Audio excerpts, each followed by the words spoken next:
This is quite a unique session.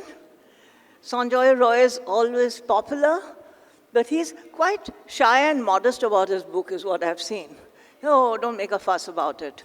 But it's an engrossing book. It holds on to you.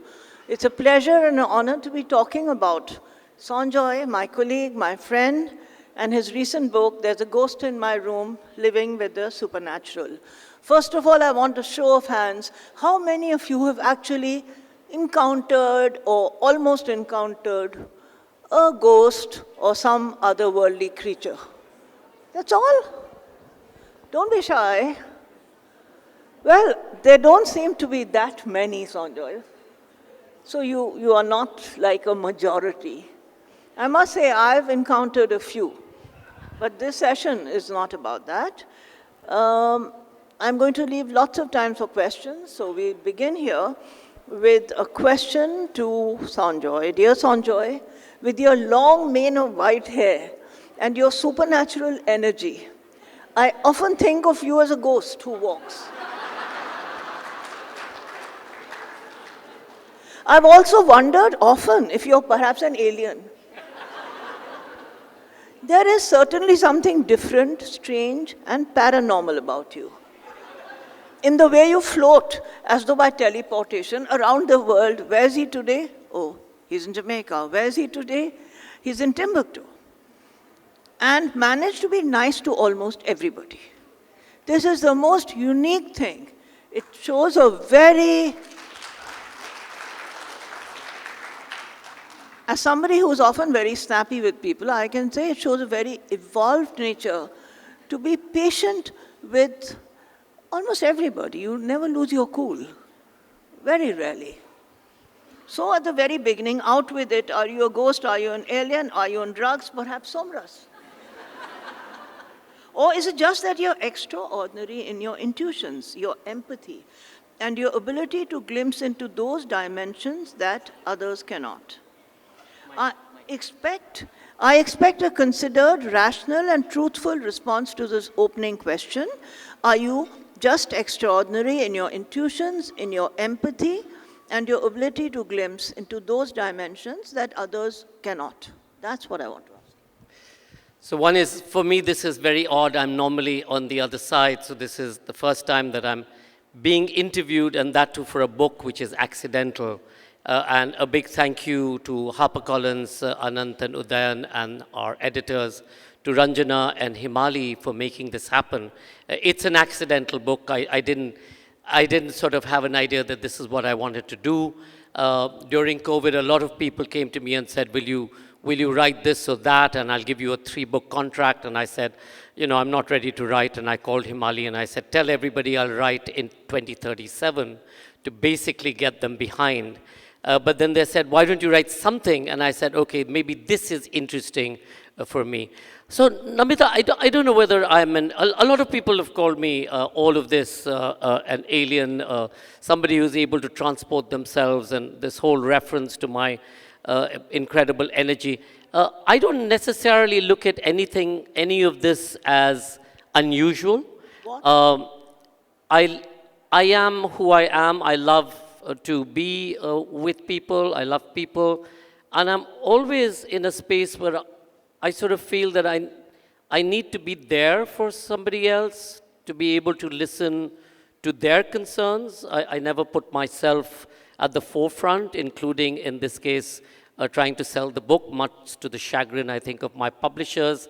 I should be doing more, but I find it, I keep saying there's a conflict of interest here, and I'm very uncomfortable about being out there with this book because of the space that I am. And Jeet Thayal very, very interestingly said to me in the Kerala festival, Namita, she said, for writers, publishers and festival directors are right on the top of the food chain.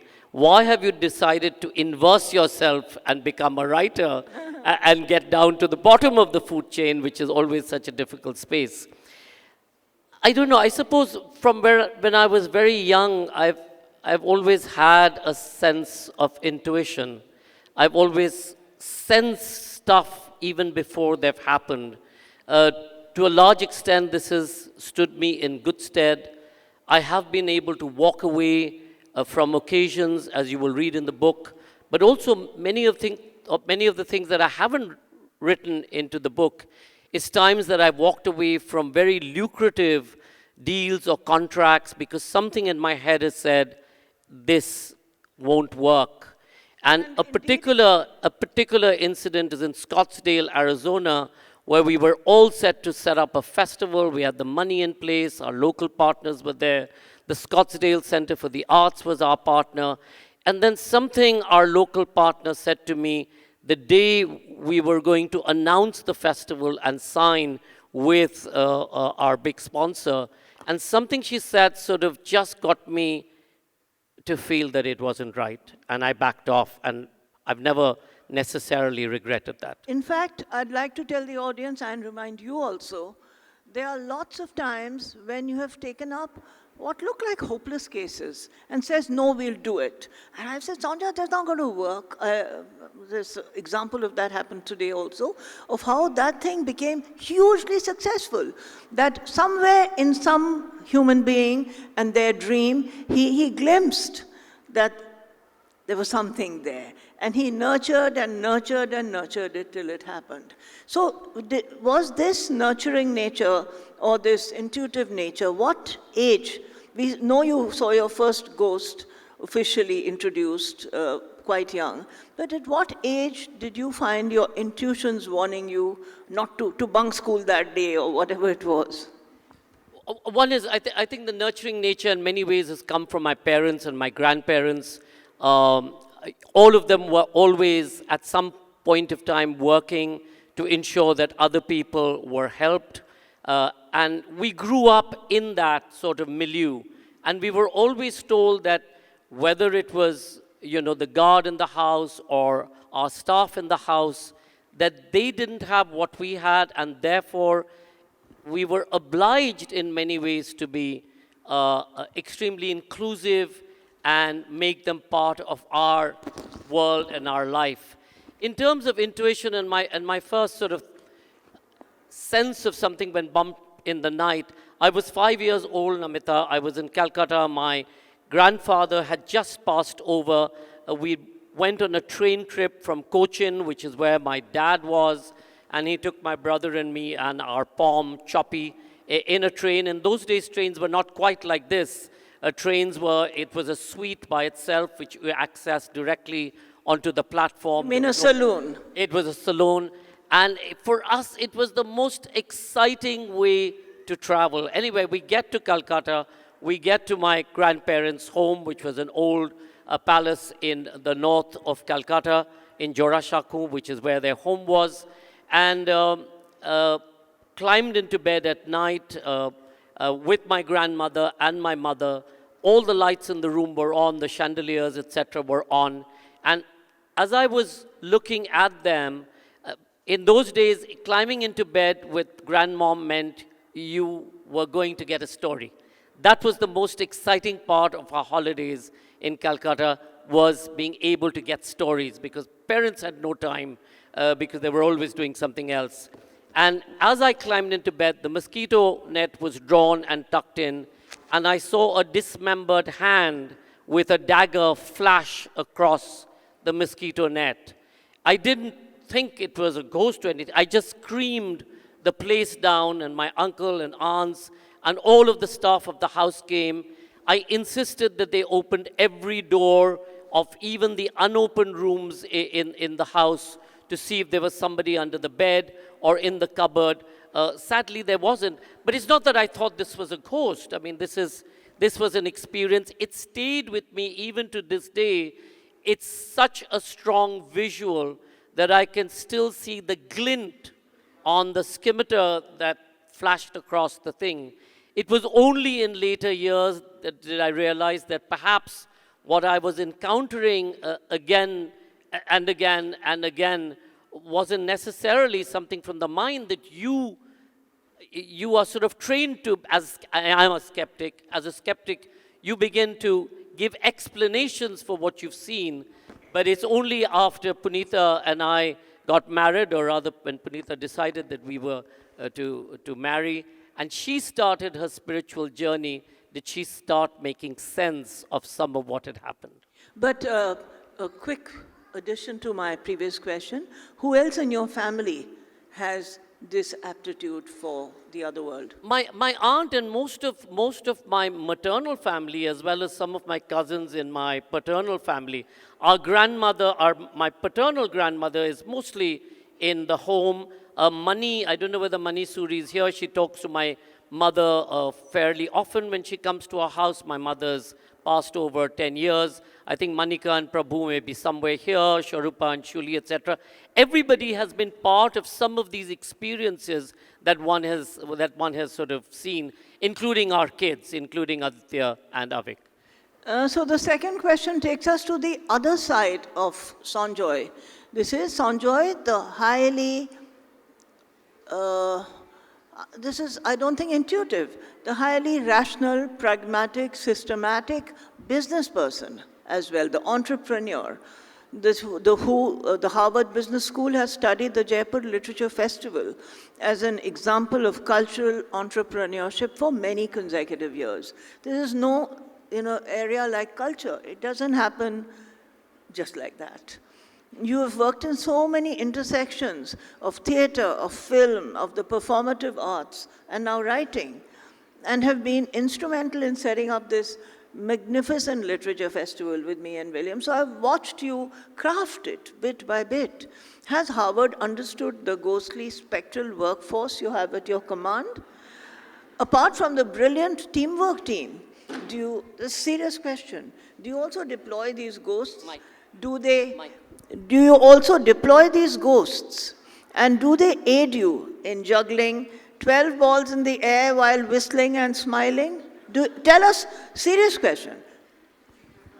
Interestingly, for many years, when Punita was on her spiritual journey and she used to go to her ascended master, I used to look at it as mumbo jumbo and steer as clear away from that as possible. Except that one day I told our sons, Mom has got these powers. I think if we don't sort of understand what she's doing, she's going to turn us into a cockroach or a rat, depending on her mood. So I said, okay, we need to go and sort of figure out what she is. And we go to her Ascended Master at the Karmic Research Center. And the first thing the Ascended Master says is, Aap aa gaye hai. You finally arrived. And he sort of said, your antenna needs to be fixed. And he gave us a process. I went for a Reiki Grandmaster course that we went for, fix the antenna. And today, every morning, you're talking about the energy. Perhaps the one reason that I get the energy that I do is because I meditate irrespective of where I am for about 5 or 10 minutes or even less. Like for right now, for example, because the days are so complex, it could be just for a few minutes where I fill myself with energy from the universe. I connect the dots, so to speak, and I send out love and light to whatever we're doing. I'm also therefore able to determine if something is going to go wrong or not so right. So sometimes I send a message to my colleagues saying, hey, are you sure they're fire extinguishers? Or can you just check the stage? Or there'll be a technical issue. Because what I see is a dark energy at that point. And then I have to try and see if one can correct it by filling that space and the person and people with love and light. I haven't quite been able to do it with the political leaders of our country, but that apart. So, a question that leads a little bit from this. Does your long hair have anything to do with it? This is not a jokey question. Rastafarian traditions or the Nagas, a lot of people believe that the hair carries a certain antenna. Yeah. The story of my hair, and this is, again, we have a face reader. I call him Kopri because he reads. Kopri means, I think, head, so that's the word I use. So Kopri comes to, we sort of inherited him from my sister-in-law, from Punita's sister Poonam, and he's been coming to us for about 30-odd years. And I remember one day he came and he said, you have a lot of power in your hair, so don't cut it.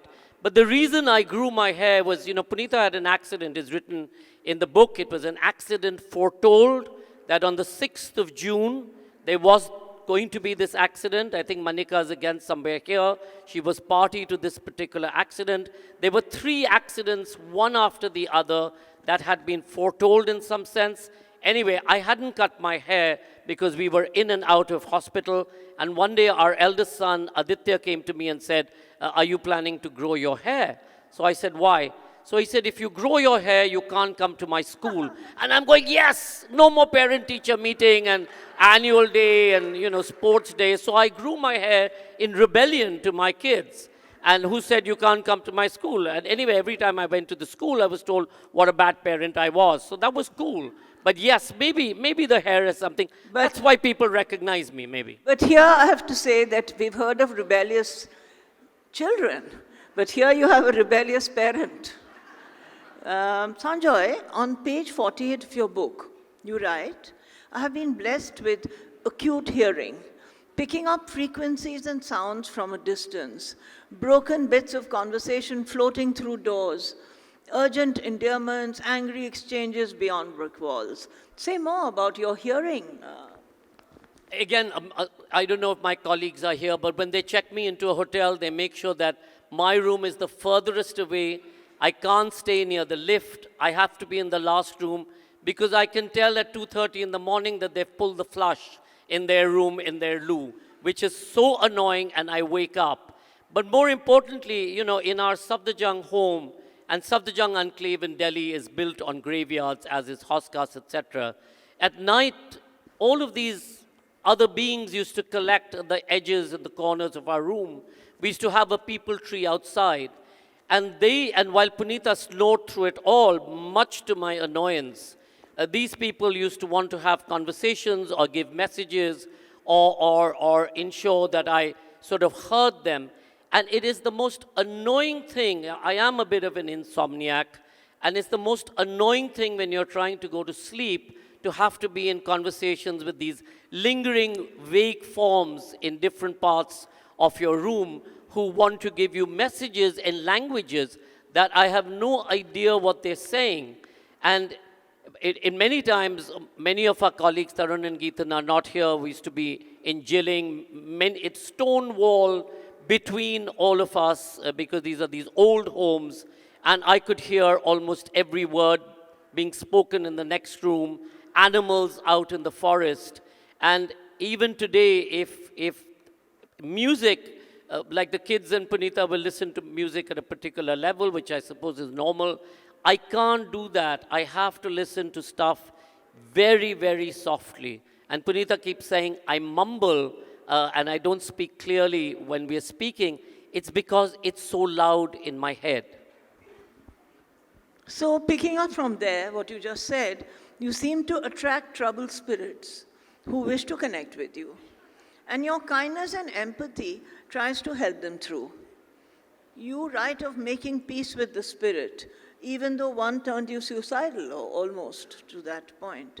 Do you think your proclivity for giving and forgiving makes you accessible to spirits, even troubled and malicious ones? Do they think you have what the West these days call suicidal empathy, or you are just a soft touch? They say, isko pakdo. I'm not so sure.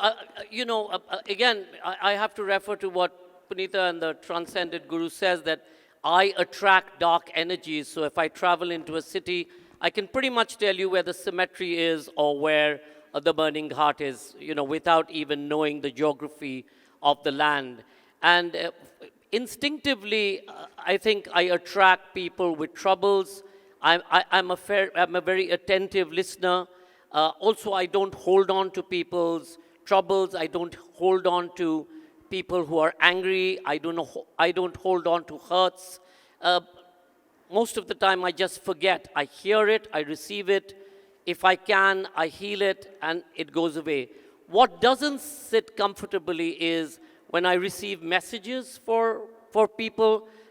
Today, somebody came and said, I was doing a podcast with Shanali and a colleague of hers, and I gave a message, and about the person not being ill, about the person falling ill, and a couple of days later the person did fall ill. So sometimes it sits very uncomfortably with me. I'm not an easy medium about delivering what I hear. I typically go to Punita and I say, this is what it is. And she's like, you've got the message, you need to deliver it. But that's not something that's easy, because when you do give a message and it comes out to be, it's an appropriate message or it's a true message, people tend to think that then what the future or the past holds for them. I don't know, and I don't necessarily want to know. You already answered my next question, but I was quoting from his book, and I'll read out that quotation because it's to do with what you just said. On page 198, you say, I received messages from the universe for the participants of the weekly Sunday meditation sessions, which we regularly... Can you hear me? Can you hear me, all of you? Yeah. Louder?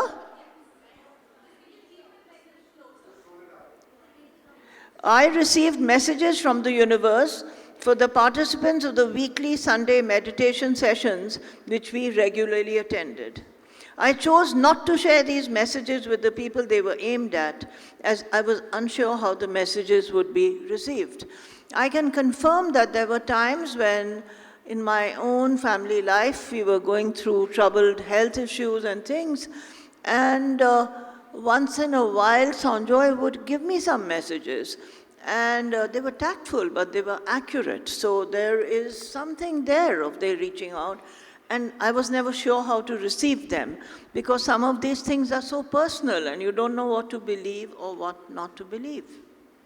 Now, one question I want to have, which is comes through in your book, you don't really you don't hold a distinction between animals and humans and all living beings or even ghosts. You also seem to have a special spiritual relationship with animals. You were particularly attached to your childhood dog, Pluto, and more recently with Puddy, a cat who you think of as a soul guide. Do you encounter human spirits in animals and animal spirits in humans? Are they interchangeable? What does that say about the universe? I'm not sure that they're interchangeable, but recently I was reading the very latest information coming out of CERN, and some of you may have gone to the session yesterday on the God particle. But one of the things that has come through is that the neutron may continue to exist even when your body goes. The neutron itself is now connected to the worldwide system of neutrons, which is in dark energy and present all around. And that energy has a stamp of our DNA or memory to some extent. So this neutron that continues to exist outside of our being perhaps is the energies that we are looking at to some extent. Our human and animal energies, they're certainly intertwined. I don't know whether they're replaceable at that point of time. Puddy, when he came to us, Puddy is Prithvi, I call him Puddy, particularly attached to Punita. He came to us during COVID in a way that we had to really, he was a feral cat left by his mother. The monkeys tried to kidnap him, and he then found his way into our home. And then when he left for a brief period, it broke Punita's heart, but he came back. And today, we just feel that there is an energy within Puddy which is very protective. And again, her transcended master at some point of time said to her that as opposed to the handprints that used to appear on the mirrors in our bathroom in Safdarjung and in Gurgaon, when we moved to Gurgaon, and when those handprints used to appear, skeletal handprints, one used to get quite concerned because this was a daily occurrence. And when we inquired who these people were with these handprints, we were told that this was our guides and spirits there to protect us. Those have now disappeared in recent times, but we have Puddy. You have Puddy. So I'm going to ask Sanjoy to read a passage from his book, and then I'm going to ask him one last question before I open it out to all the eager hands that I know will go up. I'm wearing my glasses, so nobody's to take a photograph. Please put that camera down.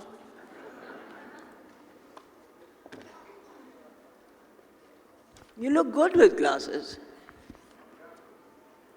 So Namita's chosen a section for me to read, which I will do so. It's pretty much in the beginning of the book. It's part of my author's note. The universe is an enigma. We know very little about the world outside and even less about our own abilities to communicate with the other world. But ESP is a reality, as is the notion of sixth sense or instinct. It's instinct that's led me to take most of my decisions, from making friends and engaging in relationships to working with business partners and accepting projects, and sometimes saying a firm no to what appeared to be a once-in-a-lifetime opportunity. In most cases, these decisions have stood me in good stead. Over the years, paranormal has blended into our lives, enhanced by Punita's own experimentation with the occult and her understanding of healing energies. I have seen, sensed, and interacted with otherworldly forces and have encountered the supernatural in many forms. Spirits, spooks, eerie presences, an oppressive feeling of dread, a premonition, as well as being protected from many a danger by the unknown. Spooks don't necessarily jump out at you in the most expected of places. I haven't chanced upon a ghost or a ghoul in the Valley of the Kings or Queens, in the pyramids of Giza, or the Temple of Thebes, or the caves of Cappadocia. But I have experienced them in more ordinary settings. In a vacant plot of land, on a tree outside the bedroom window, at home or on a riverbank. While I pretend to take these in my supposedly cool stride, I still jump out of my skin in terror when faced with the unexpected and uninvited apparition. For the most part, I'm uncomfortable with the messages that I receive from the universe, which I'm expected to convey to unsuspecting folks. My stories are my reality, or certainly an interpretation of events that Punita and I and a larger circle of family and friends have experienced. How much has been reimagined from our peculiar perspectives is difficult to say.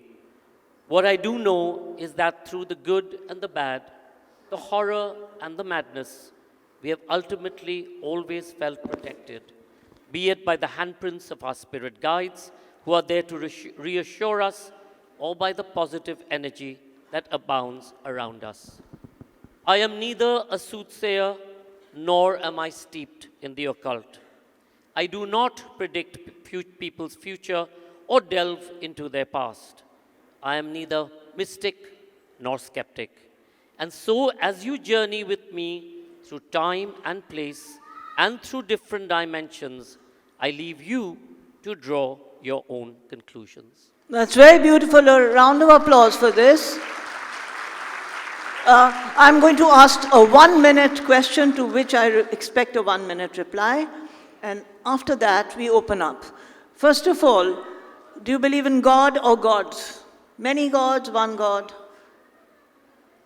I believe in a larger universal energy. Traditionally, I've taken over my mother's puja room, so every morning I do a aarti kind of thing. I go to Durga Puja because that's more of a cultural tradition, because we have a 300-year goddess and gods in our home. So that's part of, I don't see it as a belief thing, as I see it as cultural grounding and tradition. Do I believe in God? Well, it would be a most imperfect God should I have to believe in God. If there is a God, would he allow for the horrors in Gaza and Palestine? Would he allow for the divisions that we see every day? He or she. He or she. Would they allow for the kind of horrors that we see perpetrated around us? So it's a difficult question with no real answer. But I do believe at the end of the day, there is karma and there is a sense of dharma. And these are the two things that are linked together. Very beautiful, true, karma. My next question I don't want to ask because so many people want to ask other things, but I want to know when your next book will come out. Just tell me, 1 year, 2 years, 3 years? Well, Ranjana, Himali, Anant, everybody is sitting here. So what we have decided now, every time I go someplace, somebody comes up to me with a story which is bone-chilling of their own experience. So Namita, when the book came out, the first call I got was from Mala Singh, who said to me, you know, you're so brave. I've had similar experiences, but I've never shared them. So I said, why not? She said, well, people will think I'm mad. So I said, Mala, well, you are mad. And anyway, with me, people think I'm mad anyway. So it doesn't matter. That's fascinating. Absolutely. We await it. So the number of people who feel emboldened to share their stories with me. So we said, why don't we do an anthology of these collected stories of people's own personal experiences with the supernatural.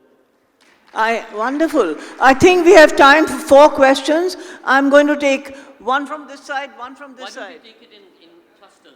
Take 2 or 3 questions together. Okay, why don't you? You're very good at taking questions. Okay, go ahead. Yeah, the lady there, and then, yeah, you have a mic. Will you cluster the question then? Thank you so much.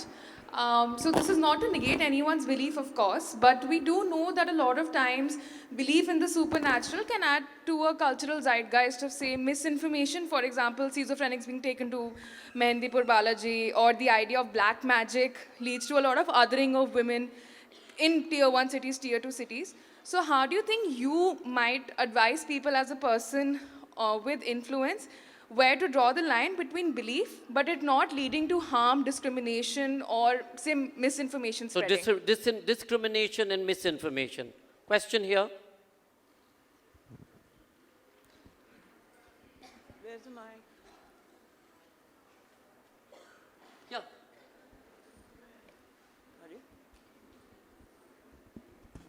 Yeah. We all want to know how are the seeds of JLF sown, and we want to know more about the person than the supernatural from the person in his next book, a memoir. He asked others the question, when is he coming up with his memoir?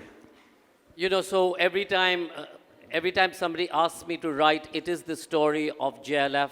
It's a collective story. I will write it at some point of time, but it's a political story. It will be a political story, and I'm not ready to write it. I don't think Namita or William are ready to write it either right now, but we will do it at some point of time, so you will get that story. It's complex, it's complicated, it's about navigating the politics of this space, the country, the politics of the freedom of speech. It's very complicated. Politics of the world. The politics of the world. So it's stuff that I will write it, but not right now. Discrimination, you're absolutely right, you know, because I'm happy to be called mad. I've been able to write this book, but I don't necessarily see this as the other. I think sadly that when women specifically, and this is not today, I've written about this, say, for example, in Edinburgh, politically, if a woman was inconvenient, she was branded as a witch, put into a barrel with nails, rolled down into the moat that surrounds Edinburgh. And this is true for the world over. It's finally about property, it's about relationships, it's about making sure that women stay in their place. And why is that? Because men, by and large, are frightened of the power, of the intrinsic power that women have. They are the creative force. I'm frightened of my wife, so I can say that and whatever, but it's also, I have never been to Kamakhya, but I've been told that the energy there, especially when the Devi is menstruating, is huge, and the tantric energy that emanates from that is also huge. It's not so much in A and B towns as it is in villages and small spaces that you're trying to get rid of the power or the property that a woman has. How can we push back on this? I don't know. I didn't write this book to correct a wrong. I wrote this book because it was an experience that we had collectively. But I think the sense that you have of mental health is a huge issue. And it's all mixed up into this as well. And we need to look at each of this very differently. As science is uncovering more and more about the state of our minds and our connection between our minds and the universe, I think more will be revealed, perhaps, of a parallel universe, of a parallel space that people coexist. And then you need to figure out, is this about schizophrenia? Is this about madness? Is this a reality? Or is this purely about power and domination? Yes, true. There's a question here. Right up here. If you run and give it to her, then we'll take a few more questions. Anybody on that side? And one right at the back. Go ahead. Hi, sir. I have a very simple question.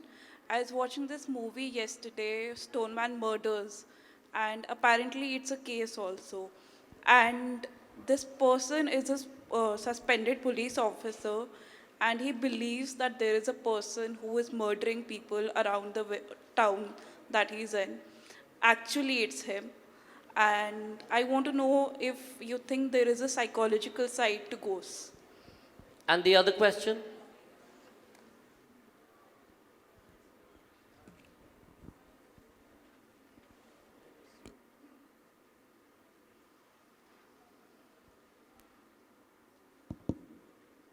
Namaskar, sir. So my question is that you have shaped JLF from an idealistic idea into a global institution.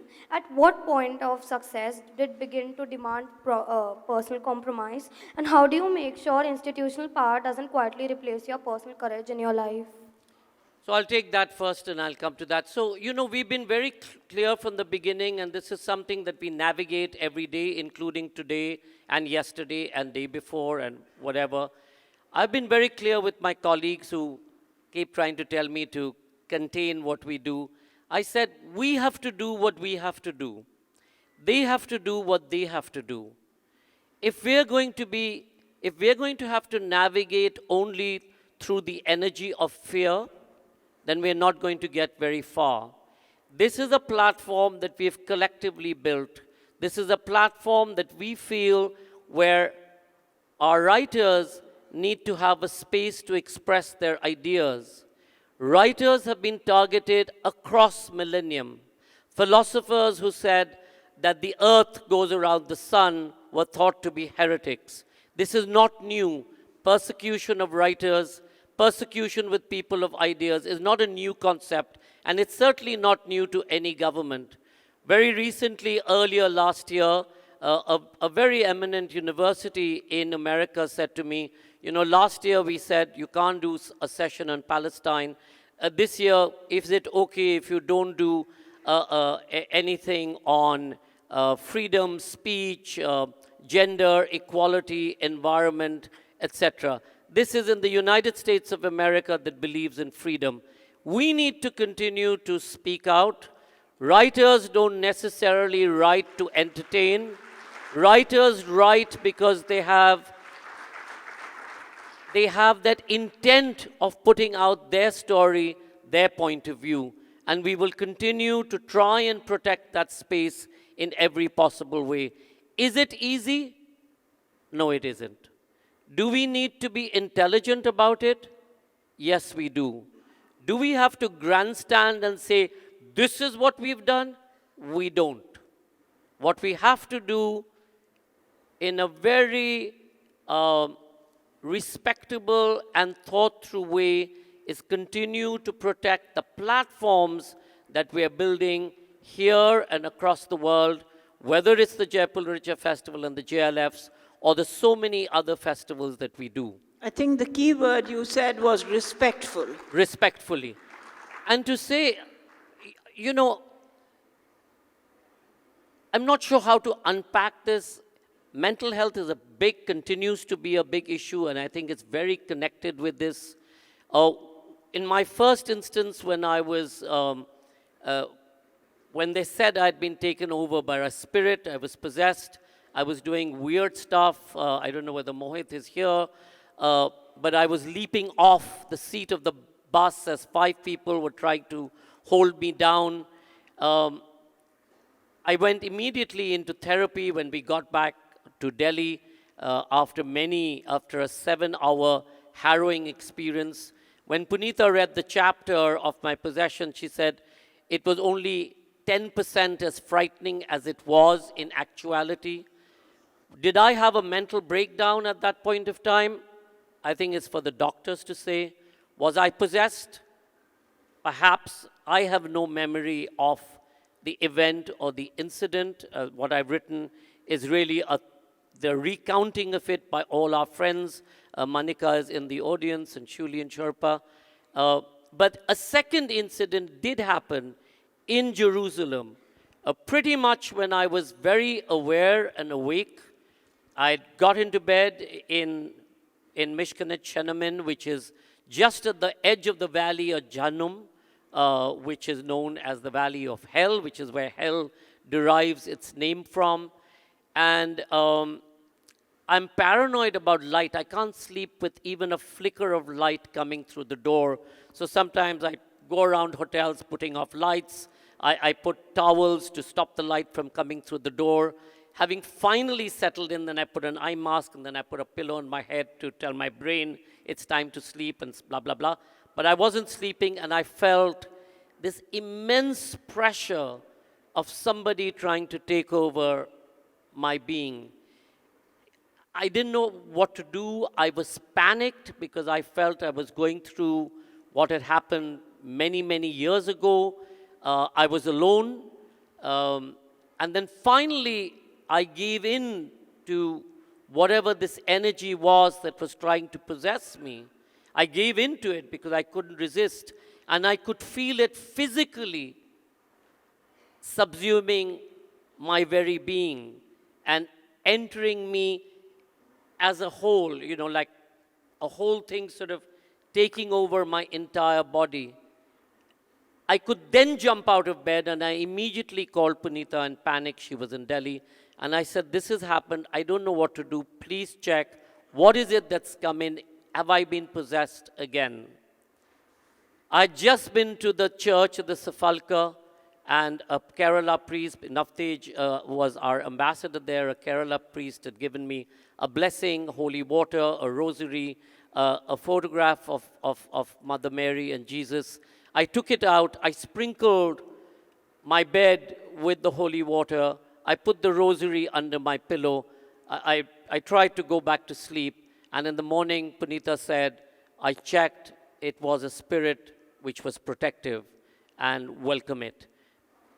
Years later, when I was researching this book, and I was researching where Shenamin Mishnakot was and what it was, the story comes a full circle, because what I was told by our transcendent master through Punita, which I scoffed at that point of time, came to be realized as true when I was reading the research from this particular paper.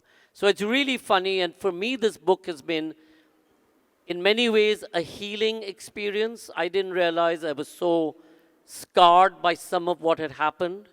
And the writing of each chapter has perhaps healed that memory, which, including my 5-year-old trauma of seeing this disembodied hand, dismembered hand with the scimitar, with the light flashing of it, I think it's healed that, healed the experience when I was kidnapped, briefly, not that anything untoward happened. I didn't know I was kidnapped, but I was. So it's healed many of these experiences that I've had over the years. I think we are out of time, but we'll all continue asking ourselves these questions, and we will await the next book where we will get Sanjoy, there was one more question just one more question, if you can. Hi, thank you. I had a question for you, Sanjoy, that, I've read the book and all the ghosts and everything that you sense, of course. I completely believe that. But where is it in this Jaipur Literature Festival that you sense a ghost or some sort of a spirit somewhere? And I'm sure this is a question that's going on a lot of our minds. Please tell us, using your receptors, where are the ghosts over here?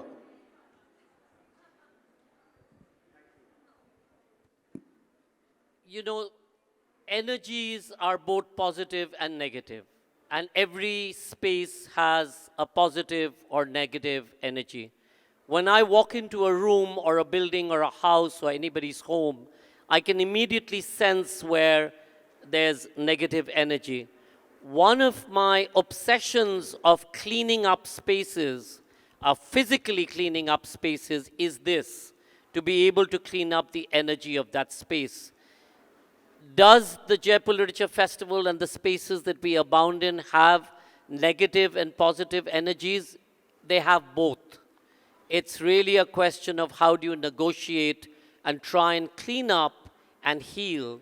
And one of the things that Punita keeps saying and our transcendent master says is that when I go to a place, or when we go to a place and we set up something, it's really to heal the energy and perhaps give back for the karma that I may have caused at an earlier time. Anubhav is my go-to sort of astrologer. He believes and he listens to various astrologers who say things about me because I lose interest very quickly when it comes to astrologers. So he knows more than anybody that, you know, may have done a lot of bad stuff in earlier lifetimes, and much of it is about paying back and paying forward. But thank you all for contributing to the good energies of the Jaipur Festival. And it's your eager minds and curiosity that make for the beautiful energies around us. Thank you. Thank you, Namita. Thank you so much. Thank you.